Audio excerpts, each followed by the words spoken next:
আসসালামু আলাইকুম সুপ্রিয় দর্শক, সবাইকে শুভেচ্ছা সহ স্বাগত জানাচ্ছি। দর্শক বন্ধুরা, আমরা একজন ব্যবসায়ীর কাছে এসেছি, যিনি এই মাধবদী বড় মসজিদের সংশ্লিষ্ট পাশেই কিন্তু একটি বিশাল দোকান দিয়েছেন, মুড়ির দোকান। মুড়ির মধ্যে যে এতগুলো আইটেম হয়, মুড়ি যে খাবারের সাথে এতগুলো আইটেম হয়, উনি কিন্তু প্রমাণ করেছেন এবং মাধবদীর কাছে কিন্তু সবচেয়ে জনপ্রিয় হয়ে উঠেছেন। তিনি মুড়ির সাথে অনেকগুলো আইটেম রেখেছেন। আমরা ওনার কাছে জানবো কিভাবে তিনি এই মুড়িগুলো তৈরি করছেন। আসসালামু আলাইকুম। ওয়ালাইকুম আসসালাম। আপনার নামটা কি? মোহাম্মদ ইব্রাহিম খলিল। কেমন আছেন আপনি? আলহামদুলিল্লাহ ভালো। এই আপনি তো জালমুড়ি বিক্রি করেন, অনেক মানুষ দূর দূরান্ত থেকে আপনার এই জালমুড়ি খেতে আসে, কেমন লাগে আপনার কাছে? আলহামদুলিল্লাহ, এটাই আমার আনন্দের বিষয়। এই জালমুড়ির সাথে এতগুলো আইটেম কিভাবে যুক্ত করলেন?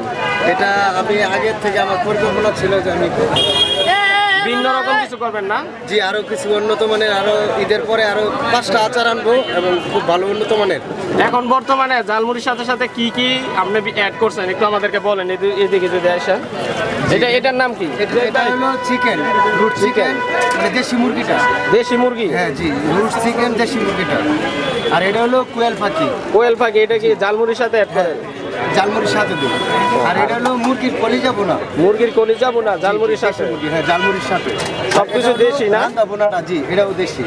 দেশি। আর এটা হলো আলু। আলু জি। আর এটা হলো মুরগি বোনাটা। মুরগির বোনা। এটা কোনটা কত টাকা একটু যদি বলতেন? জি, এটা আপনার 50 টাকা থেকে প্রাইস আছে। 50 টাকা, 80 টাকা, 100 টাকা। সর্বোচ্চ কত টাকা মুড়ি বিক্রি করেন? এই যে 140 টাকা সর্বোচ্চ। আর সর্বনিম্ন কত? সর্বনিম্ন 20 টাকা। এই আর ডিম দিয়ে মুড়ি খেতে যদি কেউ চায়, ডিমেরটা কত? 50 টাকা। ডিম, আলু, ছোলা বুট, চানাচুর। ঠিক আছে। 50 টাকার 1টা মুড়ি দাও।